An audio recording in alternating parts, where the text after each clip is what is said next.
हजरत आमिना रजी अल्लाह ताला अन्हा फरमाती हैं कि जब मेरा बच्चा मेरे पेट में था तो मुझे बड़ी अजीब अजीब चीजें नजर आती थीं। अगर मैं घर से बाहर निकलती तो एक बादल का साया मेरे ऊपर आ जाता और मुझे धूप बिल्कुल महसूस न होती। अगर मैं पानी भरने के लिए जमजम के कुएं की तरफ जाती तो रास्ते के पेड़ अपनी टहनियां मेरे सामने झुका देते, जैसे मुझे सलाम कर रहे हों। मैं हैरान होती कि ये सब सिर्फ मेरे साथ ही क्यों हो रहा है। जब मैं जमजम के कुएं के पास पहुंचती तो नीचे का पानी अपने आप ऊपर आ जाता और बिल्कुल मंडेल तक भर उठता।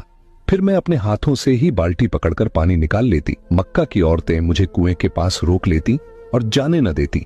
वो कहती, ए आमिना, तुम थोड़ी देर और यहीं खड़ी रहो, वरना तुम्हारे जाने से पानी वापस नीचे चला जाएगा और हमें पानी भरने में बहुत मुश्किल होगी। इसी तरह हजरत आमिना रजी अल्लाह ताला अन्हा फरमाती है कि मैं सुना करती थी कि जब बच्चा पेट में होता है तो मां को बहुत तकलीफें झेलनी पड़ती हैं।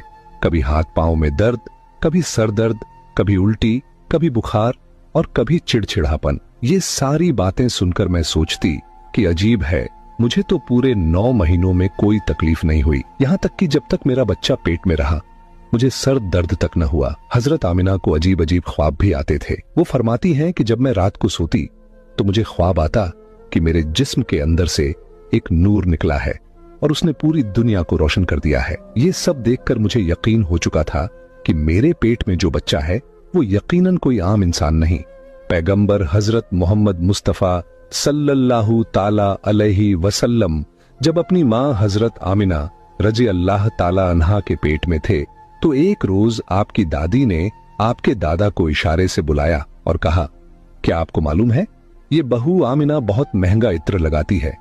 मैं तो परेशान हो चुकी हूँ, आप जरा आमिना से इस बारे में पूछिए। ये सुनकर आपके दादा ने कहा, इस बारे में तू ही पूछ लेती, तूने क्यों नहीं पूछा? तो आपकी दादी ने कहा, मैंने कई मर्तबा कोशिश की, लेकिन जब भी मैं आमिना के सामने जाती हूँ तो उसका नूरानी चेहरा देखकर खामोश हो जाती हूँ। आमिना के चेहरे पर इतनी चमक आ गई है कि मैं कुछ पूछ ही नहीं पाती, आप ही जाकर पूछ लीजिए। ये सुनकर आपके दादा ने कहा, तू औरत जात है, घर में रहती है, लेकिन मैं मर्द हूँ, घर से बाहर निकलता हूँ, मक्का में कुरैश का सरदार हूँ। जो भी मुझसे मिलता है पूछता है, ऐ अब्दुल मुत्तलिब, तुम्हारे घर से इतनी इत्र की खुशबू कहाँ से आती है? और हाँ, एक अजीब बात यह है कि इत्र की खुशबू वहीं से आती है जहां आमिना जाती है।